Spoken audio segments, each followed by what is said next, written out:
Sa gitna ng nag-aalab na Europa noong ika-15 siglo, may isang mandirigma na halos hindi matalo. Isang taong nagangat sa mga inaapi at nagpayanig sa mga kaharian, si Jan Žižka. Isinilang si Žižka sa lupain ng Bohemia sa panahong kumukulo ang tensyon sa pagitan ng simbahan at mga tagasunod ni Jan Hus. Bata pa lamang, nasanay na siya sa hirap ng buhay at sa pakikipaglaban.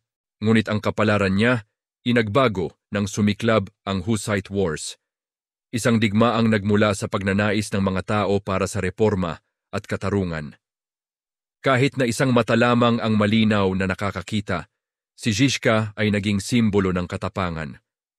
Nang pinatay ang reformistang si Jan Hus, nag-apoy ang damdamin ng mga tao at si Žižka ang humawak ng bandila. Hindi siya prinsipe, hindi siya hari, ngunit minahal siya ng bayan dahil siya ang boses ng mga naaapi. Sa mga labanan, hindi lang tapang ang kanyang sandata, kundi talino.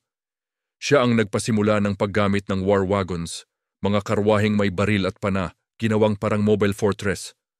Sa tulong nito, natalo niya ang mas malalaking hukbo ng mga imperyo at kabalyero ng Europa, sa labanan sa Sudomer, sa Vitkov Hill, at sa maraming sagupaan, napatunayan niyang ang estratehiya ay kasing halaga ng lakas.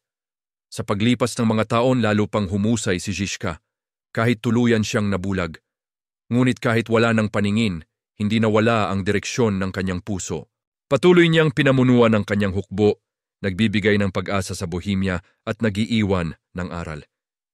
Na ang tunay na lider ay hindi kailangan ng korona, kundi tapang at prinsipyo. At noong siya'y pumanaw, sinabi ng kanyang mga sundalo, "Wala nang ibang Jan Žižka, kahit ang kamatayan ay hindi siya natalo.